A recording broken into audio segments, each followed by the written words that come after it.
economías regionales que llegan al mundo.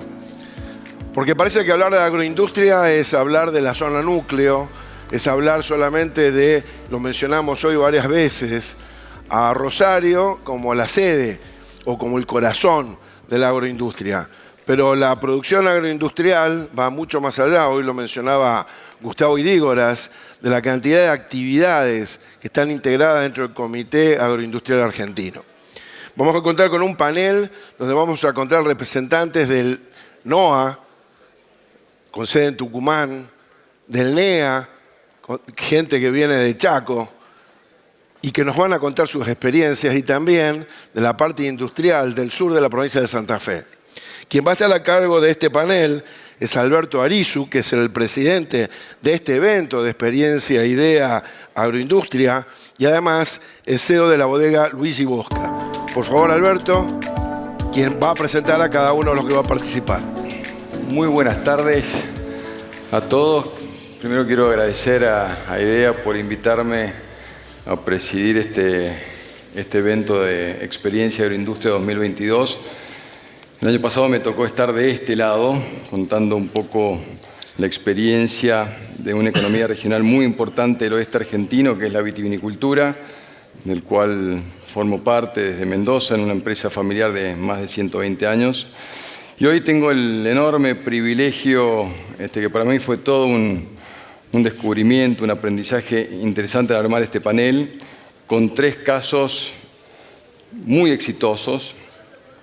3 casos, como bien lo decía Julián, del Chaco, alguien local de Venado Tuerto, como el caso de Garro Fabril, y Citrusville de la provincia de Tucumán, 3 empresas que los une un eje principal, que es ese espíritu, además de la pasión con la que hacen sus cosas, es el espíritu innovador, esa visión de largo plazo y también el cuidado y el respeto por el medio ambiente, creando una alimentación sostenible, una alimentación segura. Así que déjenme que les presente primero que nada a Mónica Garro, presidente de Garro Fabril. Seguramente muchos de ustedes la conocen muy bien. Garro Fabril es una empresa agroindustrial que provee de soluciones en sistemas de transmisión de potencia para maquinaria agrícola, con una potente vocación exportadora. Pablo Lucci, del Grupo Lucci, un grupo importante, diversificado, que hoy vamos a hablar de Citrusville, que es su empresa productora, procesadora y comercializadora de limones, una de las más importantes del mundo. Y el caso de Martín Maestri, que también nos acompaña desde Chaco, con una empresa también familiar, fundada, si no me equivoco, en 1978, que tiene un caso interesante donde la innovación y la creatividad los llevó a generar un sistema de rotación entre la producción de arroz y la piscicultura, que ya nos va a contar Martín de qué se trata. Así que bueno, muchísimas gracias por acompañarnos, es un verdadero privilegio poder moderar este panel, así que desde ya, infinitas gracias.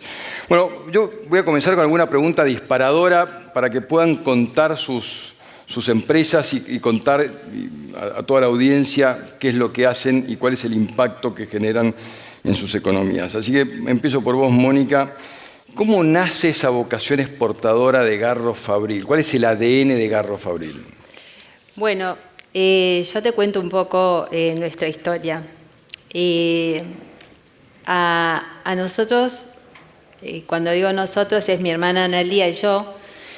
La vida nos sorprendió con la muerte demasiado temprana de mi padre, y tuvimos que subir a un escenario sin mucho ensayo previo. O sea, había que tomar decisiones, y una de ellas fue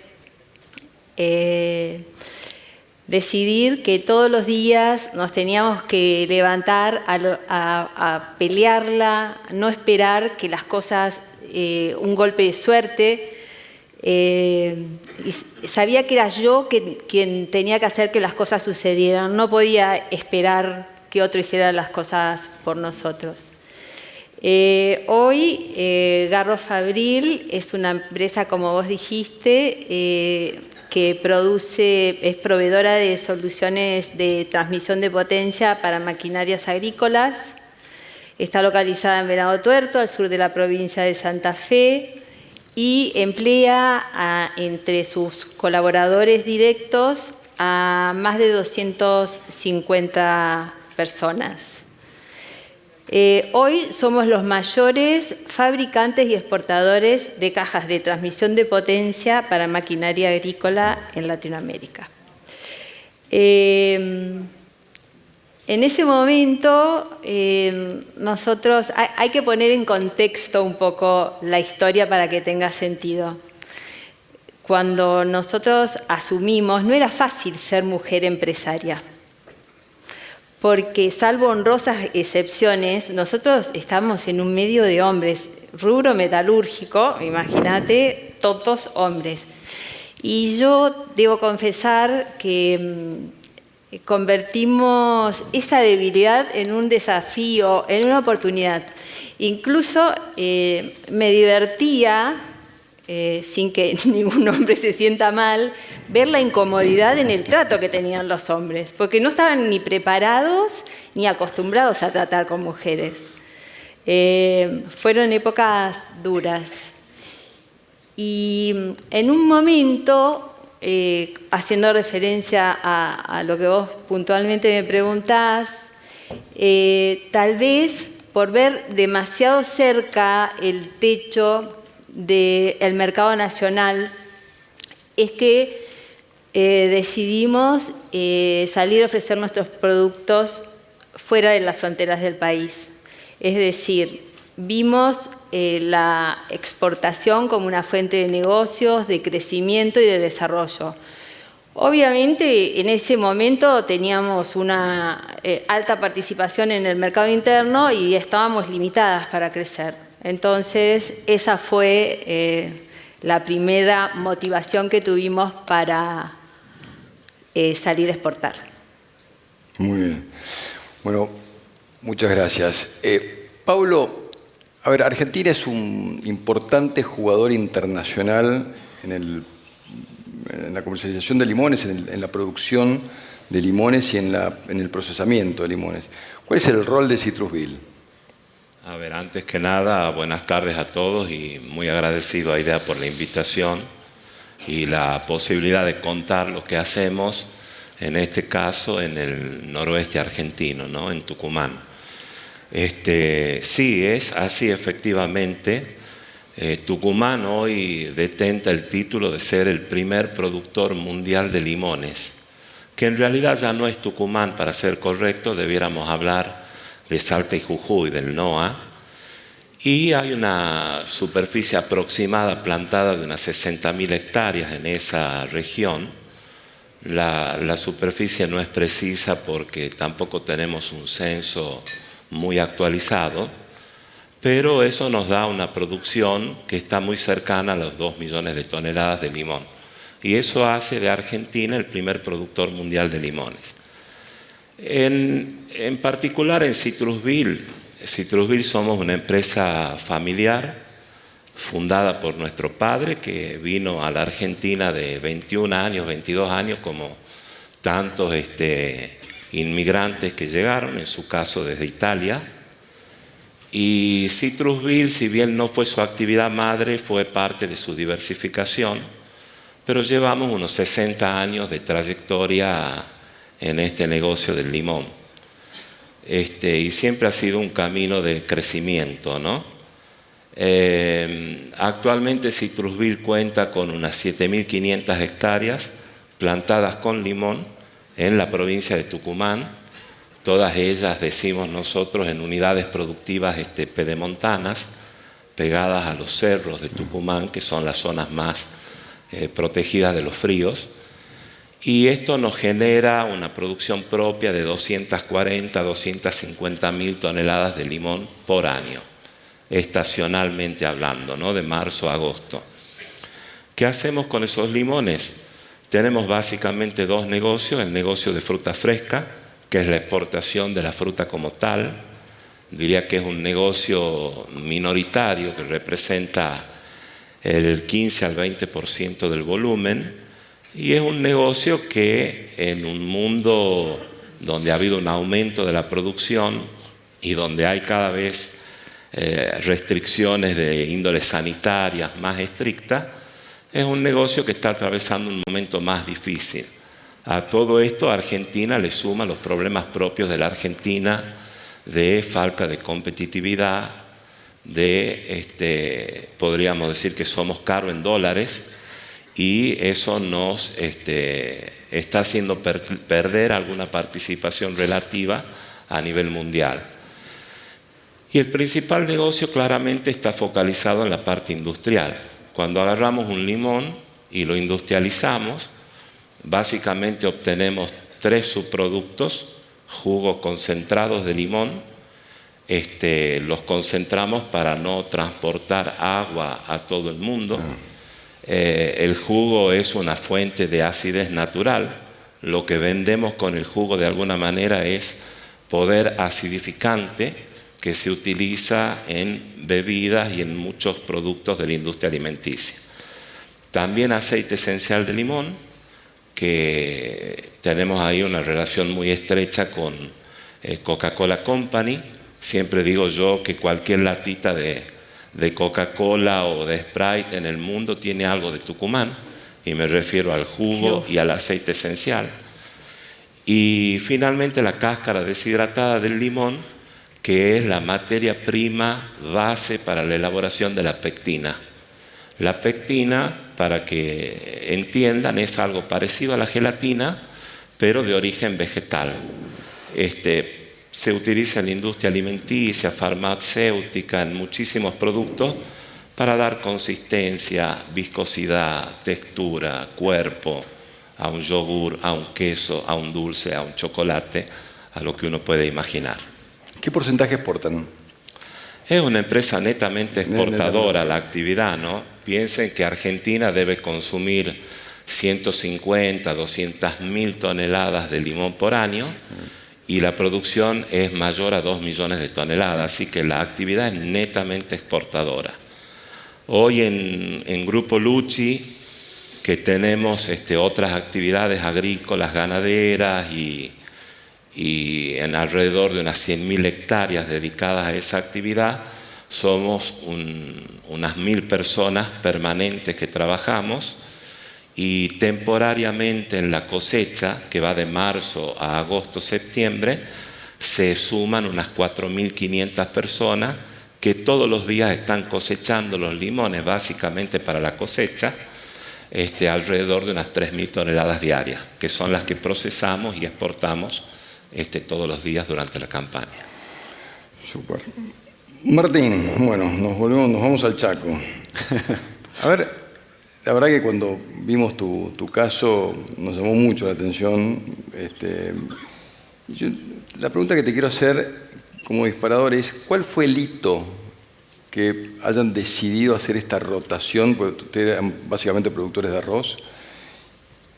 Y esta rotación que hacen con piscicultura, que te voy a pedir que la expliques también, porque es interesante, me parece, para la audiencia. Bueno, muchas gracias por la invitación. La verdad que es muy lindo el encuentro que se ha logrado acá. Muchas gracias por que contemos también lo que hacemos nosotros en el Chaco. Y bueno,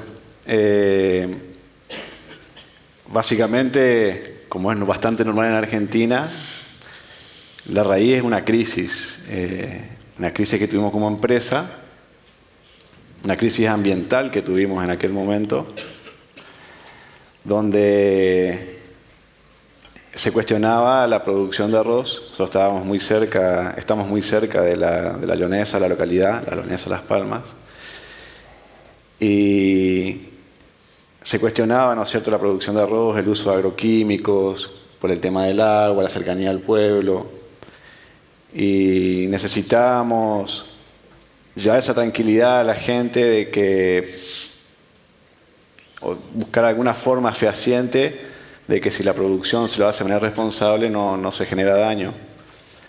Es ahí que surge una idea muy simple de usar los peces como testigos usando, ¿no es cierto?, el mismo sistema de riego del arroz, en una porción muy pequeña del campo más cercana a la población, el mismo suelo, la misma agua, o si hay algún tipo de deriva, que sean los peces los testigos de algún problema que pueda haber.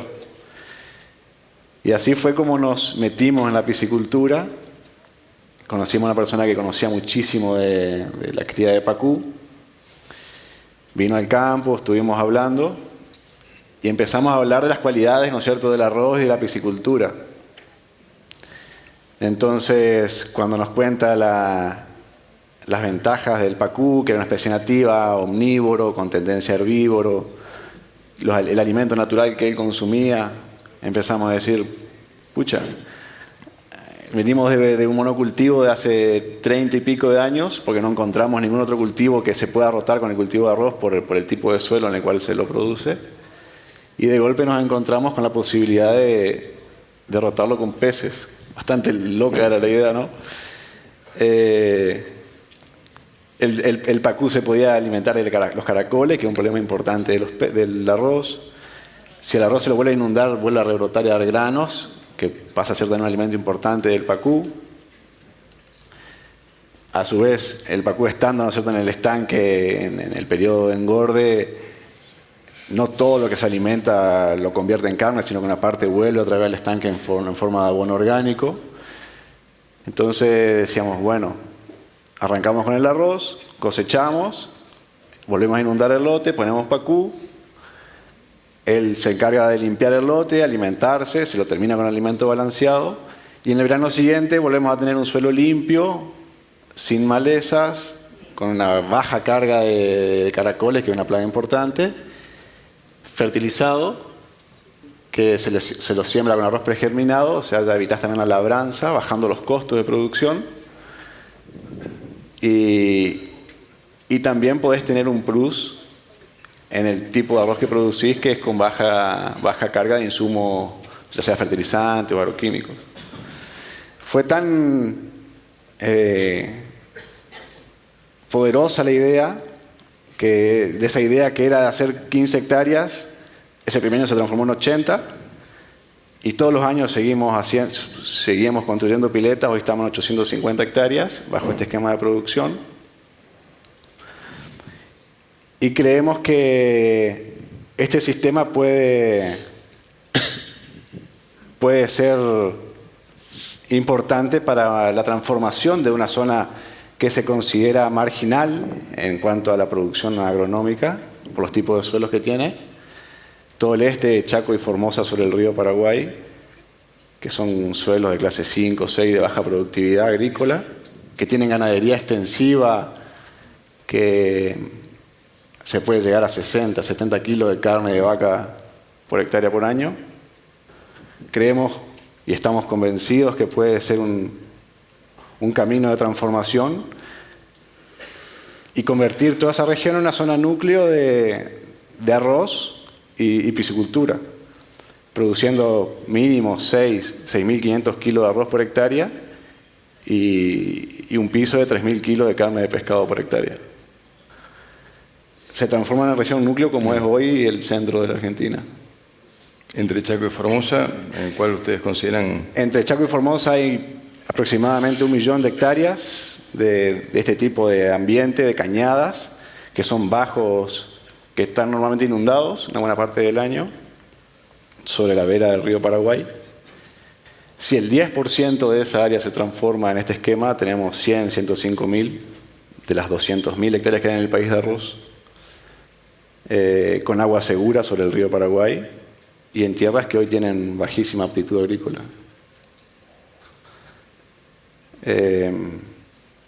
Más o menos esa es la parte productiva. Tremendo, muy interesante. Pablo, algo que es muy importante en Citrusville es el cuidado del medio ambiente, ¿no? Y cómo han transformado la empresa en una empresa totalmente sustentable, donde tienen efluente cero.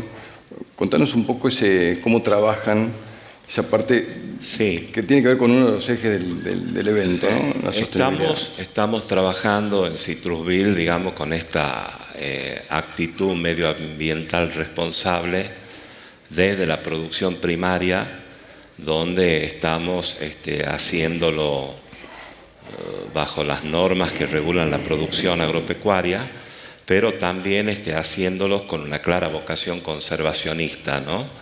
Entonces ahí me refiero a la oportunidad que tenemos de sistematizar los campos, manejar las aguas de escorrentía, cosechar agua, que es un concepto nuevo, cosecharla, represarla y a partir de ahí utilizarla para riego.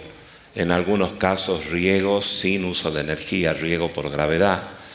Entonces todo esto va delineando una forma de hacer las cosas con esta mirada ambiental. También desde la producción en los campos, casi todos los campos citrícolas de Tucumán vienen con la fracción o parcela de monte, que son las serranías, donde hoy en Citrusville tenemos 0,75 hectáreas de monte conservado por cada hectárea de citricultura productiva. Y ahí estamos trabajando, entre otros, con Proyungas para mantener estas reservas y para promover su salud como reserva. Y estamos empezando, entre otras cosas, a medir también la capacidad de fijación de carbono que estos montes tienen, que es bastante más interesante de lo que hubiésemos podido pensar. Respecto de la parte industrial, claramente ahí están los desafíos mayores.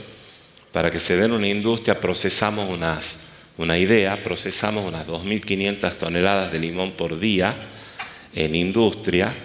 Cada tonelada procesada implica unos 4 metros cúbicos de generación de efluente. En el pasado, allá lejos, ese número era 12 metros cúbicos, pero hemos ido en el tiempo recorriendo mediante la revisión de todo el proceso, la recirculación y recuperación de agua de proceso, hemos ido achicando el volumen. Nuestro efluente básicamente es como una limonada, así lo describiría yo. Entonces tiene un contenido de materia orgánica alta y tiene acidez, igual que una limonada que podemos tomarnos. Esa materia orgánica, si la tiráramos a un curso de agua, a un río, lo que haría es inmediatamente demandar oxígeno y dejaría cualquier vida sin oxígeno para la vida. Lo que hicimos hace 15 años que Citrusville es efluente cero. ¿Qué significa esto? Que no tiramos ya hace 15 años una gota de nuestro efluente fuera de nuestro sistema o a algún curso de agua abierto. Recuerdo que en los orígenes nos visitaba un técnico de Coca-Cola australiano y nos decían, ¿y no han pensado en regar con efluente las quintas? Y la primera reacción, como siempre, era pensar que estaban locos. Pero empezamos a recorrer un camino, empezamos a mejorar el tratamiento de nuestro efluente en biodigestores anaeróbicos. Ahí concretamente hay bacterias que toman la materia orgánica, la transforman en gas metano. Ese gas metano, luego de filtrado y desulfurado, en una primera etapa durante muchos años los quemamos en las calderas de la industria, ahorrando un 22% del gas natural que hubiésemos consumido de modo normal. Y en esta última etapa lo que hemos hecho es, dentro del plan Renovar, estamos generando energía eléctrica. Tenemos la capacidad para generar 4 megas, pero tenemos contratados 3 megas y lo estamos entregando a la red. Entonces, a la vuelta de 15 años hemos ido perfeccionando todo este sistema.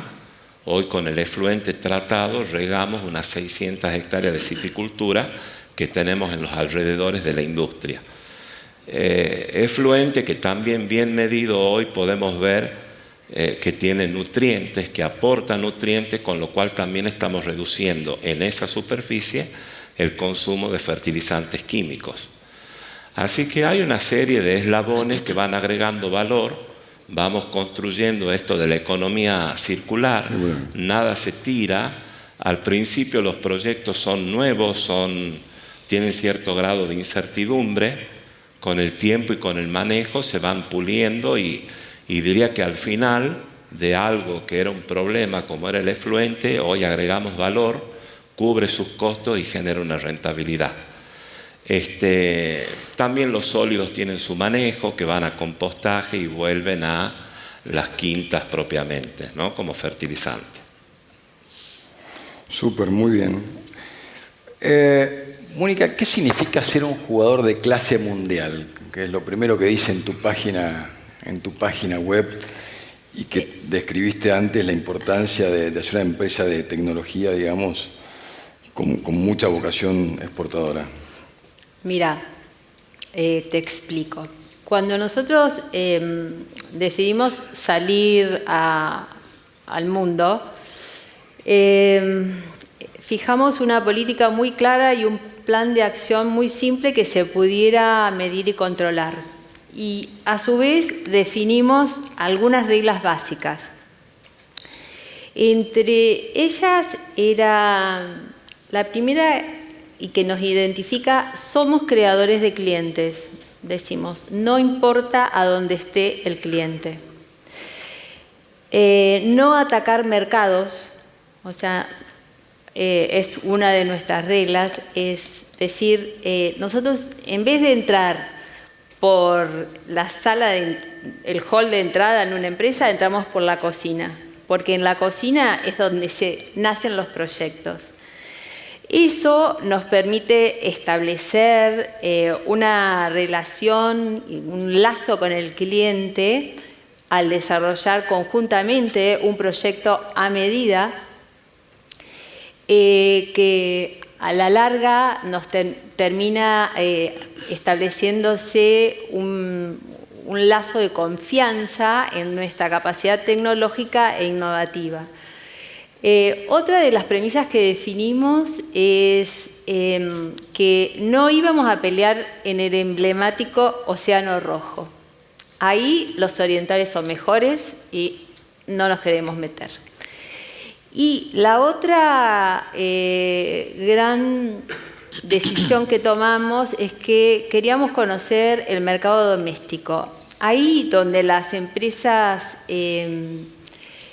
globales, multinacionales con las que competíamos, no estaban interesadas en el mercado doméstico, tal vez por los lotes de producción, por el tamaño de los lotes o porque estaban fuera de lo estándar.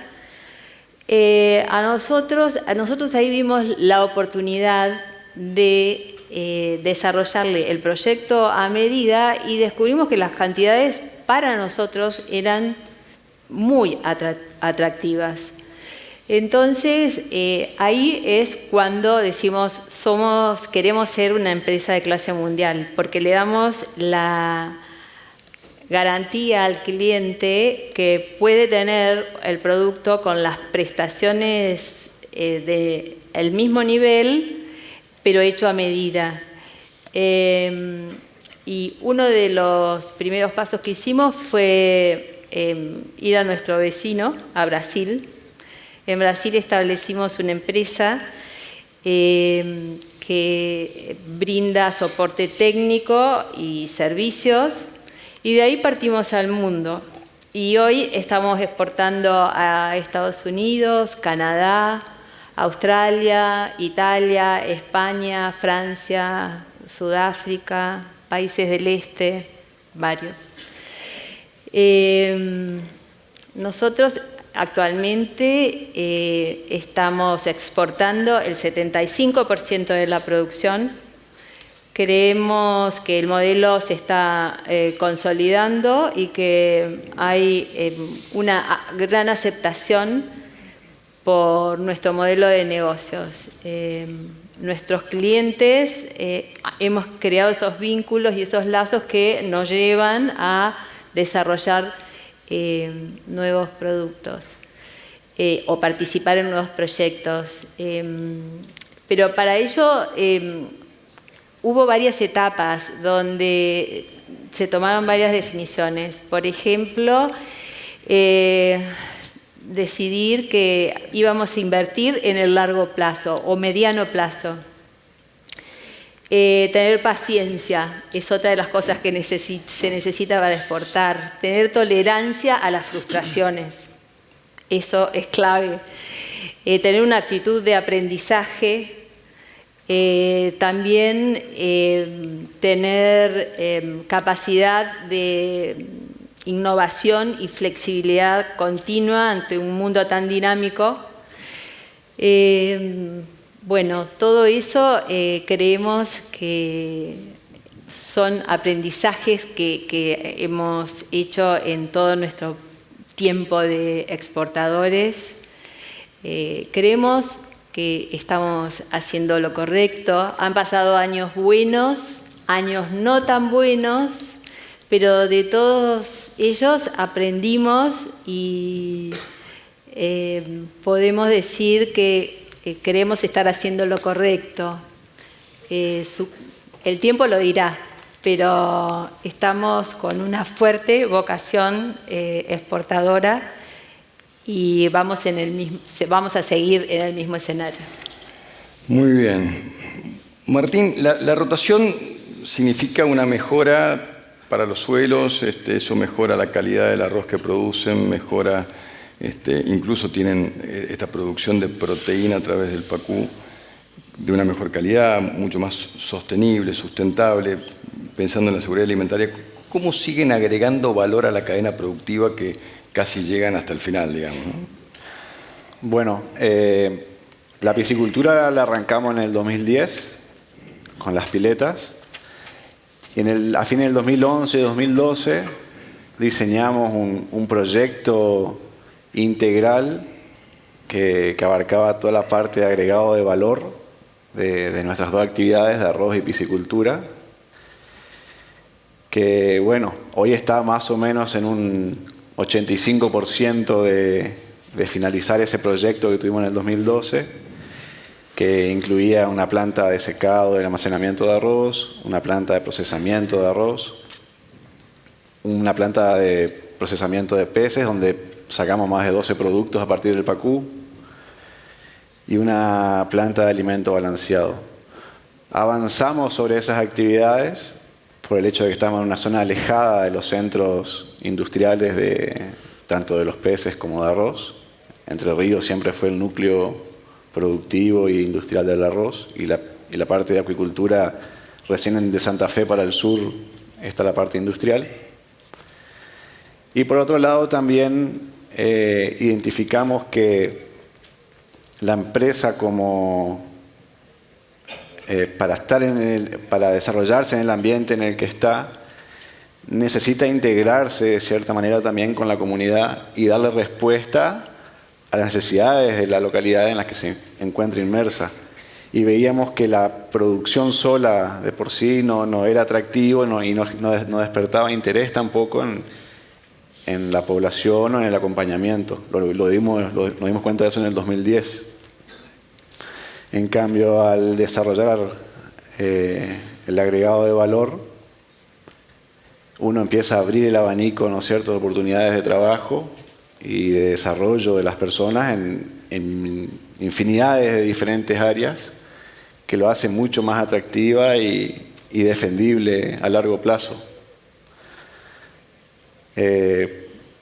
También trabajamos en el desarrollo de un puerto, que hoy es un puerto provincial sobre el río Paraguay, que eso también daría competitividad logística sustancial a una zona que hoy tiene los costos de producción más bajos del país, pero que esa ventaja la pierde por logística. Saliendo por el río, los números cambian totalmente. Y bueno, y todo este complejo industrial, como también decía Pablo hoy, está pensado de una manera integrada, donde los subproductos del frigorífico puedan generar harina y aceite de pescado. El molino de arroz también genera cáscara que va para biomasa, para producción de energía o calor para la parte de secado. Produce también subproductos del arroz como afrecho o arrocín, que van para el alimento balanceado, que permiten generar alimento balanceado para los peces, o también otras líneas de alimento balanceado, utilizando todos los subproductos de todas las plantas. Bueno, y toda esta idea y este complejo también nos llevó a otra crisis, que es una crisis financiera. Estamos en Argentina. Que eso fue en el 2017, 2018, sobre todo en la inversión en la parte industrial del molino, que también nos ayudó a repensar la forma de producir y encontramos una manera asociativa con Bunge, en este caso en particular, complementaria de integración donde nosotros podíamos aportar diferentes costos, ¿no es cierto?, de producción de arroz, y Bunge de su parte también, llámese fertilizante, capital, ¿no es cierto? Y eso nos permitió también crecer, tanto en Chaco como en Formosa, en área de arroz convencional. Pasar de 3.500 hectáreas a 12.000. Lo estaba alcanzando Mariano y se me escapó de vuelta el año pasado.